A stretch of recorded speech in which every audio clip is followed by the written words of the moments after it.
Hey, what's up, guys? It's Gerard from the Blank Space Podcast, episode number 2, and today we're here with Mirhaan, Cadence. and they're part of Stigmi Learning.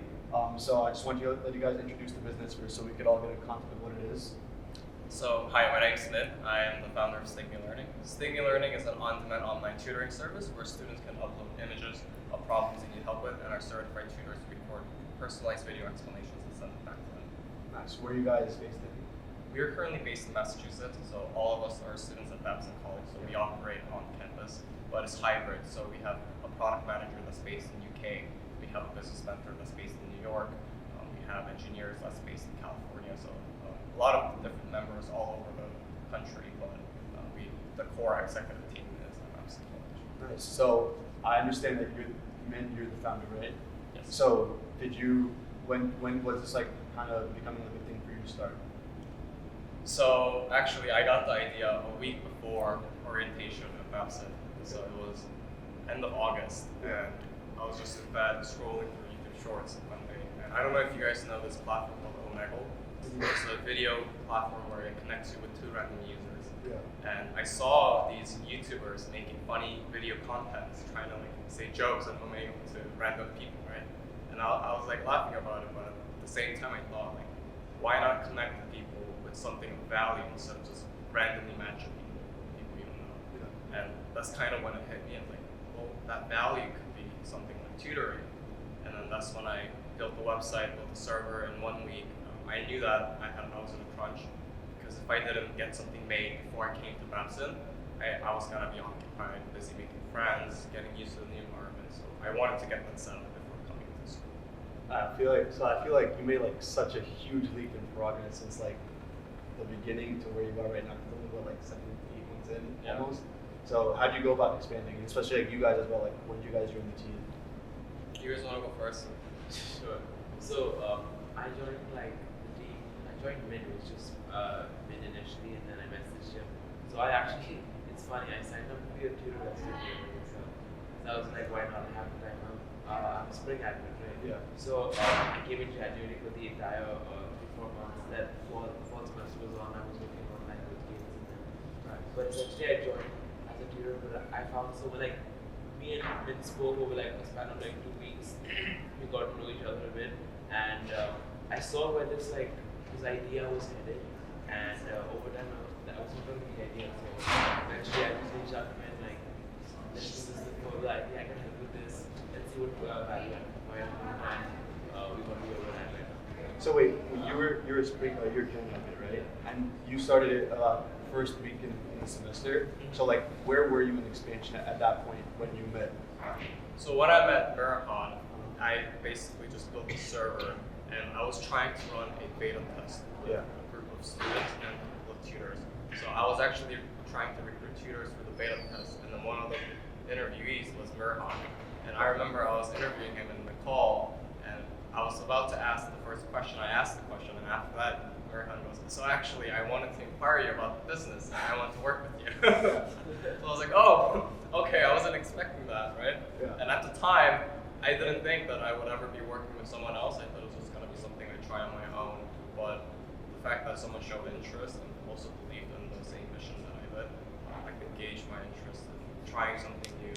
So we started working together then. And after coming to Babson, I joined Family Entrepreneurship, which is a community here where it connects you with students with a family business background. Yeah. And through that experience, I was able to connect with Cadence.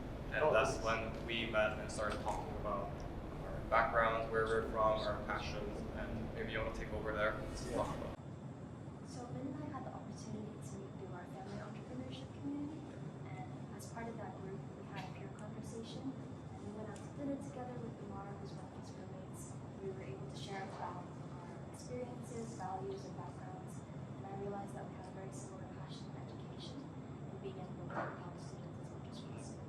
And during our first business meeting that we scheduled a little while afterwards after dinner, I thought it would only go for about an hour to half an hour. But it ended up being a little bit over 2 hours because we were really able to just build on each other's ideas, and we have a very good synergy in terms of being able to work together, and we're both very passionate about leadership, so being able to help students who come from underprivileged backgrounds that might not have the time or financial resources before So both you and the family entrepreneurship thing? Yeah. Are you guys in ELV, like the Woodside building residence? So that is an option given to us for next year. Yeah. But I don't know if we're gonna take that one. You might live off campus. Yeah, that's not bad. So like what? So you said it's for targeting like underprivileged kids who might need something better for like an educational tool, right? How's like your business model looking like right now in terms of, I guess, revenue or maybe profiting off something that you want to make more quality while also being cost effective for customers? So right now we have 75 active members. Sorry. You're good. Right now we have about 75 active members, and we're not charging anything for that because we want them to give us the user feedback first. So we're really optimizing our business model right now. And what I'm working with my product manager is we've built out a 9-month tech roadmap. So once we get the perfect business model that the students actually will use, I have an angel investor that wants to put in $50,000, and we're going to use it to kind of get the ball rolling, do the test marketing budgets, and set everything up. And our goal is in 9 months' time, we'll have proof of revenue, and we can take that to Silicon Valley. So my product manager, he's in his 40s, and he has past experiences running businesses and helping raise investments through venture capital. So through his connections, I think we're going to try to go through Silicon Valley to raise Series A. Nice. Yeah. Congrats. So okay. So like for me to just understand, it's like you're having basically Omegle for tutoring purposes. But are you focused on like tutoring in general, or like something like with like a standardized test like SAT or something like that? So I started with SAT because the main thing with SAT is you know exactly what's going to come out of the test. The format of the exam is very quantifiable. So I thought that would have been the easiest place to start. But the vision I had from the beginning was to incorporate as many subjects as we can. And part of that goal will be achieved once we kind of transition into AI. So one of our goals is to automate the generation of video explanations. So we'll be able to use a lot of open source data that's available to the market. As of today, the technology itself isn't quite up to par to where we want it to be. But we're going to start to build a foundation so that once we do get to that stage, we'll be able to add it to our features. Our long-term vision is to have as many subjects, so not just math, but even science and English and different languages, coding. And basically what we're creating is the platform, the model, right, which is a video explanation.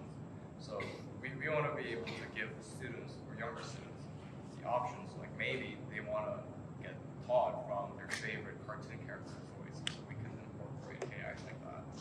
That would be really interesting. I think that would grab a lot of kids' attention, honestly. So like, let me think about this. Like, how has your experience been with tutors for all of you, like so far? And like compared to that, like how are you trying to differ from the original notion of tutors that versus differing yourself and making yourself better than that tutor, I guess, from what we have today? Sure, let's start. Sure. So we had a screening process. So I did like a few of the interviews as well, like with the potential tutors. We don't. I mean, of course, their history and experience, like their scores in the NCT or like their academic qualifications, is a certain aspect that we look at, of course, because that's it's evidence for how they're going to perform as a tutor. But we look at how well they're able to speak. Because at the end of the day, tutoring is about communication. It's how well you can put your point across to the student in the most efficient manner possible and most like time effective. So like something that could take 10 minutes instead of 12 seconds. It changes the game completely. So we see how well they're able to answer long questions, like a question that would require a lot of explanation in a very short amount of time, and well. So. And something to add into this is that I think Mirhaan and I combined interviewed over 100 people for tutors, right? Nice. And so we kind of got the knack for being able to tell apart who's going to be good and who's not, and qualified. And one of the main things is it's not just about the scores you get. So like when we were hiring tutors for SAT, right, our qualifications was like you have to have a minimum of 780 above. Most of our tutors got 790 perfect scores. But I've interviewed tutors that got 800 on the SAT, and I'll give them 3 simple math problems, and then they get all 3 wrong.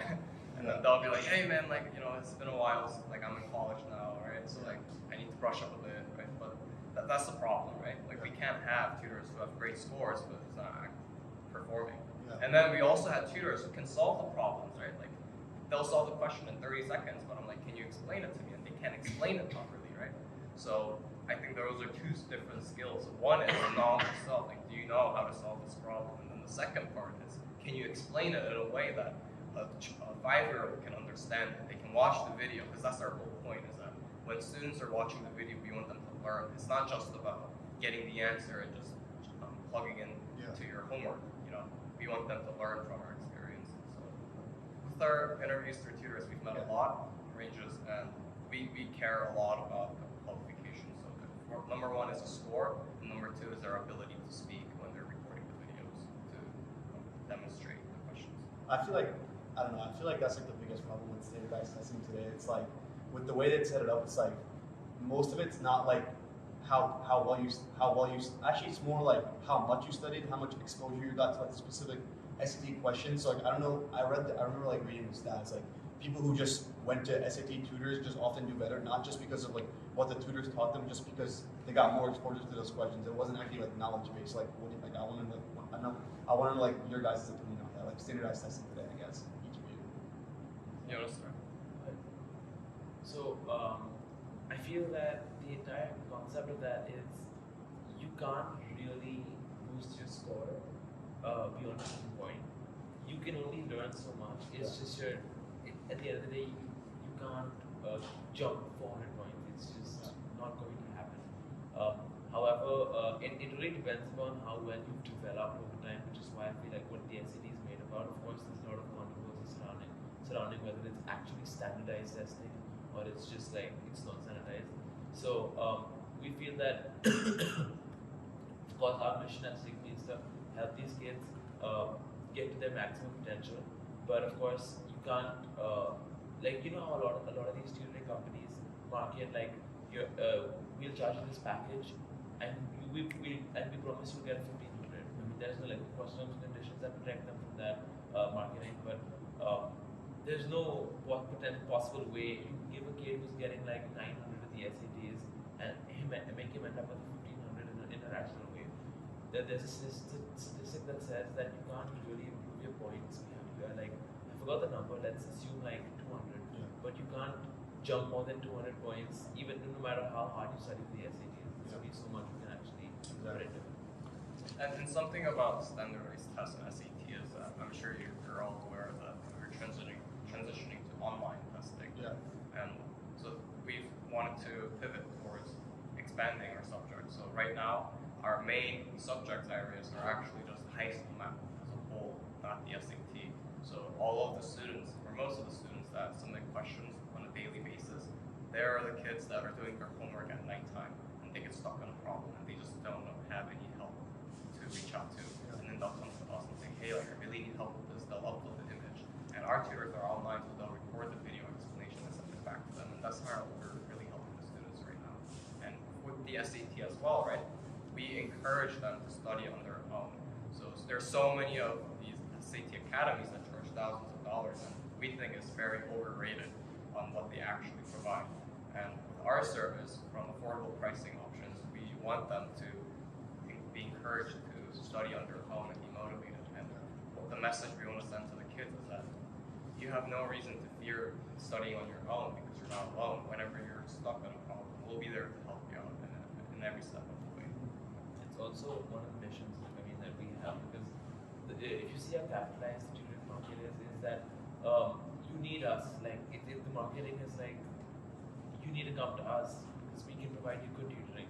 But the point that they're missing out is that you can bring them continuously, but you don't want to make them dependent. I mean, like the mission is to make them self-sufficient and independent. What a lot of companies do is that like they market in a way that is you can be dependent on us to get through your grades. You don't like math, it's okay.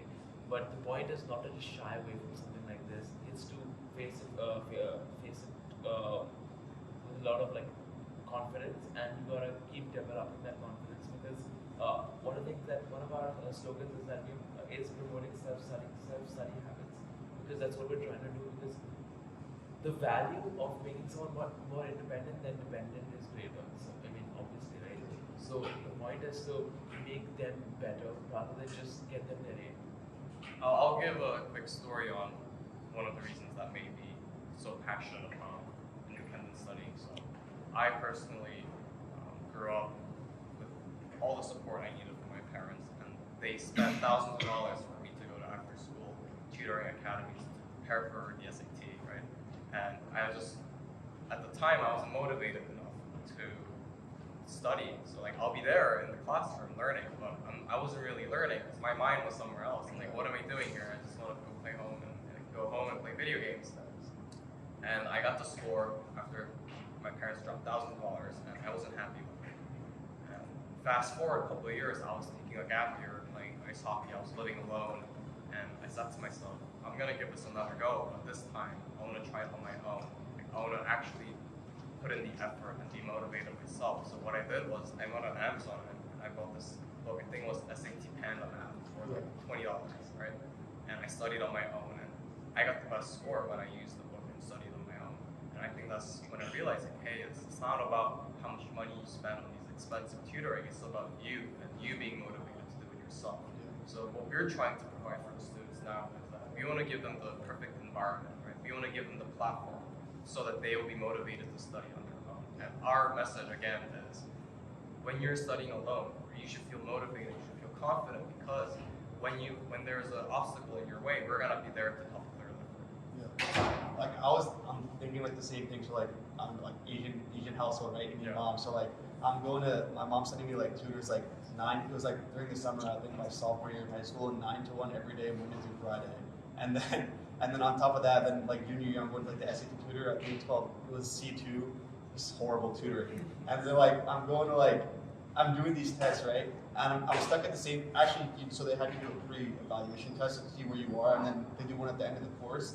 I dropped 10 points at the end of the course after they're studying, and then I did it for 2 months by myself, and what you said, like, I literally jumped 200 points studying by myself, like, off self-motivation, and it's like, I feel like so many of these tutoring sessions are literally just like a waste of money for so many kids, and I feel like the thing you're providing is so valuable just because it's not only saving parents money, it's like, it's giving kids a way to be self-sufficient themselves. Like, I think it's really interesting. I think it's a misperception that a lot of these tutoring academies will place on these people, is that like they're gonna force them to be dependent on this. Exactly. It's like, it's as if you do this, you're gonna get that. But it doesn't work that way, right? Like, unless you actually have the drive to do it yourself. I mean, I think it applies to anything in life, right? It's like, you have to be motivated to achieve something, and you're the only one that can make that happen, right? And you can use other services as a tool, but the tool cannot be your main source of the outcome. Sure. Have you guys all been tutors in your lives? Mostly. How do you guys feel about that? Like, how's your tutor? Like, not just SAT, like in general. Like, I know in the beginning I was at Kumon and stuff. Like, I was in like the 5th grade. Like, in Kumon when they first start you, it's like they show you like the basic math. So I'm in 5th grade in addition. I'm like, Mom, like I don't really need to be here. And then they have to like work your way up, but like I don't think it helped me at all. I mean, maybe it gave me some sort of discipline, but like even then, like I would go empty-handed with my homework and just give it to the instructor, and like I don't know. I feel like it wasn't helping me, but I want to get your opinions on it. I think in terms of tutors, I would focus a lot more on the resources available at high school, whether it was like your program through a club, or I would really go to my teachers' office hours, because for me personally, it would be quite expensive to go to tutoring academies that were outside and spend like time and money, especially during times when I had work after school, I was working part-time jobs. So how you work part-time job in high school too? Yes, about the summer after my sophomore year to a few months before the end of my summer. So how that like balance go? I think it was tough. Just in general, a lot of high school students take on a bunch of responsibilities with their classes, academics, clubs, family responsibilities, and part-time jobs. But I think what really helped me to kind of manage my time well was the drive and the motivation that I had to be able to perform well in all the areas to the best of my ability, as well as the support from my family. That's really interesting. Congrats. So like, where do you guys think you want to go from here? So where you are right now, and versus let's say 2 years down, maybe in the future, 5 years down in the future, where would your ideal spot be for this business? So, like I mentioned again, we have the type of roadmap of 9 months out, and what my product managers really is once we get to Series A, so he thinks conservatively we can raise around $2.5 million. And once we get that going, we really want to scale our business to reach our target audience. And we want to create the search engine that the students can use when they're studying. So we want to be competing with top tutoring services like Chegg, like Coursera, like Brainly, but how we differentiate from all of them is the user experience we provide for them will be far greater than what they can get for the students, right? So for us, we care about human tutor teaching, but we also care about efficiency, we also care about convenience. So our students will have the convenience of not having to go through the hassle of setting up one-on-one calls, right? But at the same time, they're gonna get the convenience of the services like Chegg and Brainly and Coursera, but we combine them into both. So they're learning at the same time, and they are gonna get the service when they need it. So you're gonna be doing your homework at night when you get stuck on a problem, right? Your teachers are asleep, or their family. Like you can try emailing them, but oftentimes, like we all know we've been there. You get stuck on a problem, like we gotta wait till the next day, right? Well, what if you have an exam the next day? Then you're screwed. So like with our service, we want to be there at midnight when you're stuck on a problem. We'll help you out, right? And really, just 2 years down the road, our goal is to just keep expanding and provide our service and value to as many people as possible. So I'm assuming then, like, most of your outsourcing for tutors is going to be somewhat international, especially if you're concentrating first in the US market, or no? Yeah, so what we tried to set up is we have US tutors, and we also have tutors from India. So Mirhaan hired a lot of tutors from India. So like the time zone is basically the complete opposite. Yeah, exactly. So when it becomes nighttime, the Indian tutors will come on board, right? And then that basically allows us to have our service 24/7. That's perfect. Wow, yeah, that's nice. So in terms of like what you guys are doing right now, as each as a team, like where are you guys at? Like each individual person, like contribution wise. Here's what I'll start.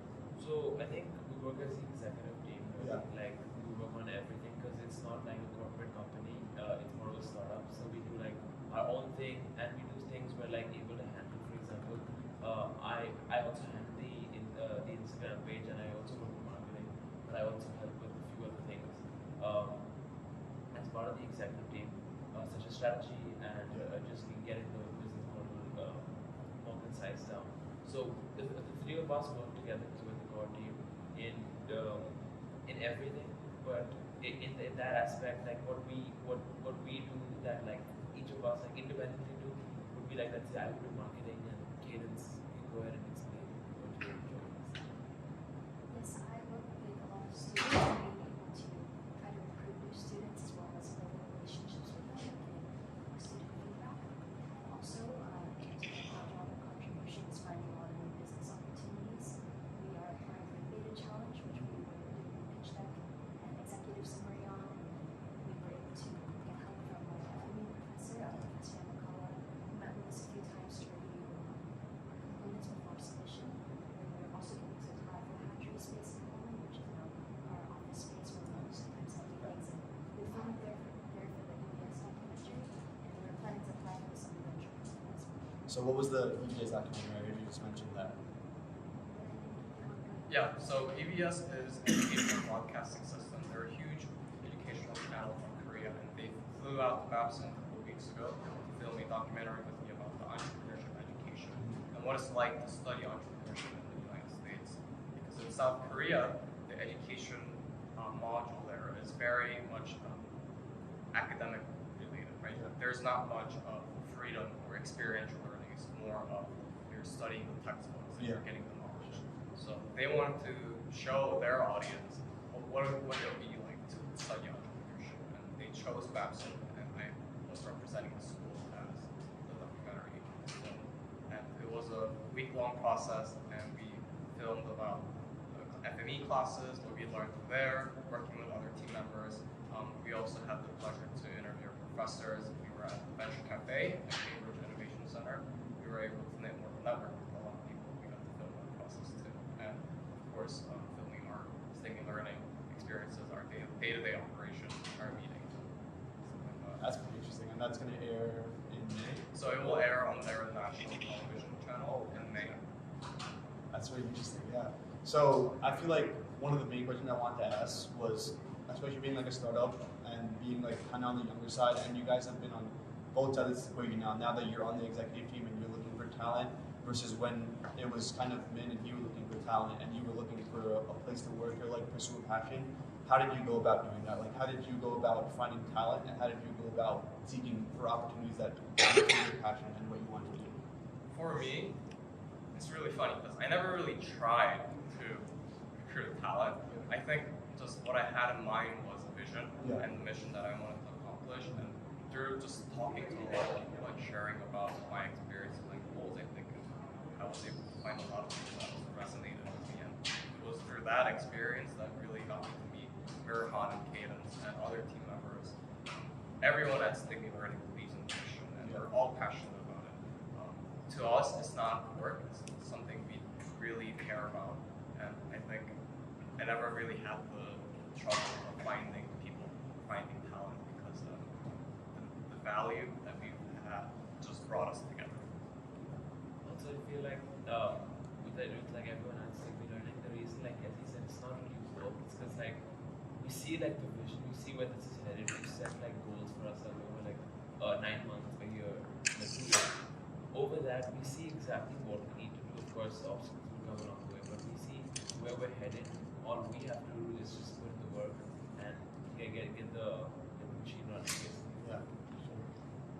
And I think too, like on the topic of entrepreneurship, I'm having an opportunity to join Stigmi Learning with Mirhaan in high school. I think that kind of pushed me to kind of figure out what my passions and what opportunities I wanted to have, especially in the education sector. I was able to work on a project called Entrepreneurial initiative, where students and school administration as well as teachers from that high school to build a presentation that advocates for educational enrichment opportunities, where our school district would be able to partner with local community colleges, and students would have the opportunity to take those courses at a free reduced cost, and they can explore courses like fashion design, business, or economics, anything that wasn't necessarily offered through our high school and school district.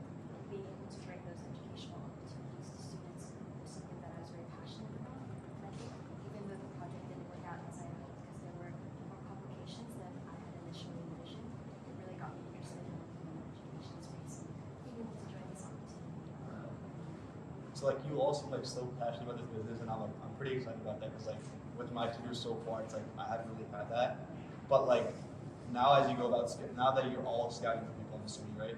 Now that you're doing that, how are you testing someone's passion, especially within like a short interview period? Because I feel like, especially within groups like what I've noticed, like my FME group, right? In the beginning, everyone seems so passionate, but then as time goes on, it kind of becomes like lackluster, and people kind of lack motivation or lack the intensity they had before.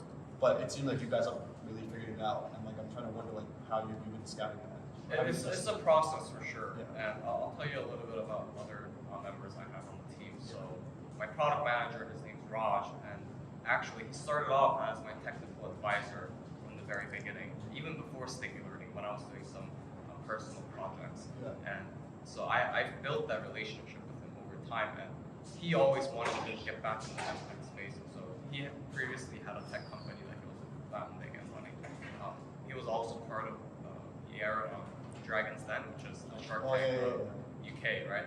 So he had that experience, and he wanted to get back into the education space. And I think as serving the role as an advisor and watching my progress and our business growing, his passion grew as well. And then one of the days he reached out to me and said, "Hey, like I really see where the business is going, and I want to be part of it. I want to help you take it to the next level with my expertise." So it was a long process. I mean, like it started from August all the way to now. It was a process of me getting to know Raj as a person and see where his head was at with Stigmi Learning. So that was one of the members. The other member, so my business mentor, his name's George Carrera, and he was previously the president and COO and CFO at Tommy Hilfiger and Kate Spades. And I actually met him at a Korean barbecue restaurant. So over the summer, I was working as a server, and part of my job is to cook steak for the customers. So he actually came as a customer, and I was cooking a steak, and he really liked the way I cooked it medium well, right? So that started the dialogue, and he's like, all right, so what's up with you, right? Like, what are you doing here? Where are you going to school? It's like, Babson College. Like, Babson, it's like amazing school. It's like, do you have your business? I was like, yeah, I'm running Stigmi Learning. Like, he was like, how much do you need? Right? Wow. Like, $1 million. And then like he got to see the website.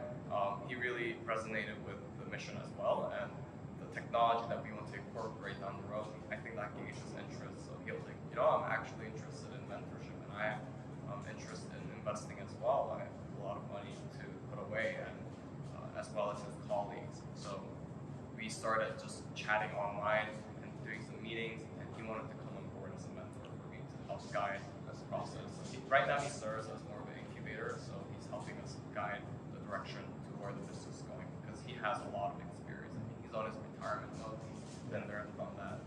For us, we're just getting started, right? So I think the biggest value we can get is a mentor who has that experience, who can show us the roadmap on where we need to head, so that we can minimize the mistakes and be as efficient as possible. With George, as we continue to grow, we're gonna keep building on the relationship to see if he wants to be a potential investor as well. Nice, that's really amazing. Yeah.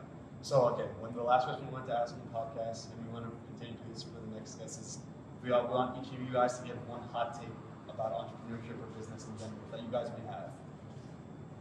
You wanna start with that? I think to discover your passions, follow them, and work with a team. How would you go about looking for that team? Like I was looking this one stuff. Like how would you do it personally? I think too, like when you're talking with people, you can really kind of tell a little bit too, like in terms of like working with them, how quickly they can respond to your text messages and the passion that they have for the business. And in terms of mentioning team, and I know you mentioned FME a little while earlier, and being able to work on this startup at Stigmi and then kind of contrasting with FME, I can definitely tell like a little bit of the differences. And in terms of like our team dynamic between the three of us, I really like our business idea, but I love our team and I love being able to work with these teams. And in terms of being able to support each other, we do it both on our team, like professionally, but also just as friends. This past week, you will definitely know about it. We were preparing for our first exhibition in FME for Exhibit A, where we were promoting their businesses, providing them a platform to be able to sell their products and services. Yeah. And since we just hosted our first one yesterday, like this past week has been like very like incredibly stressful and a lot of pressure to make it go as well as possible. And I know these two could definitely tell our distress. But just having their support throughout the week has been really amazing. Probably my hot take would be you don't always, it's actually hot take. You don't actually have to really like the product you're selling. You have to like the value that it's going to provide down the line. So you can see, I mean, people who sell like, let's say, waste management, like who do waste management as their company, they're not excited about it. They just see value in growing, scaling something like that. So I feel like entrepreneurship and passion, like there are certain times when the lines get blurred a bit. Like your passion in, let's say, selling oranges or like something very random. If you're excited about it, but you see it going nowhere, it usually is not always the best road down the line. So you're saying look more of like what value you can provide in the future rather than how you feel about it now. Yeah, you may not be excited about selling, let's say, spoons, but if you see like, if you know someone who's willing to buy 50 million spoons, or like the market of spoons is going to grow down, but like 20 years from now, you see that maybe I want a piece of this. So it shouldn't always be like, oh, I'm excited about, I don't know, making an energy drink and selling it, and that's my like story to tell. You of course have to have a story to tell. Don't get me wrong, but if you see value is something that you should chase. I think we can all agree that being an entrepreneur, you're recognizing a problem and coming up with solutions to solve the problem. Yeah.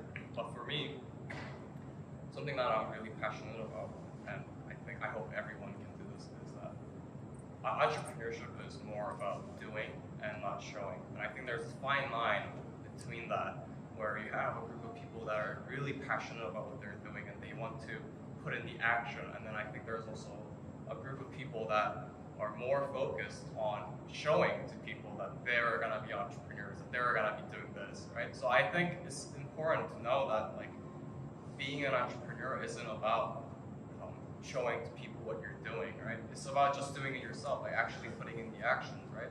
Like for us, we do Stigmi Learning because we're passionate about the mission, not because we want to show people that we're freshmen at Babson College, like running a business, and then we're gonna be doing all these great things, right? But we actually have the burning desire to help underprivileged students, help students that don't have access to tutoring service. We want to give them that initial learning experience. But some of the people I've met and I've talked to, I think it can get pretty superficial on like they're just trying to show off what they're doing, and like I think that kind of hurts the image of entrepreneurship as a whole. So like I think something I want to keep focused on is making sure that we're always trying to improve something and not just showing people that we're doing it. Thank you guys for coming on. I really appreciate it. If you want to plug all your website and everything or anything like that.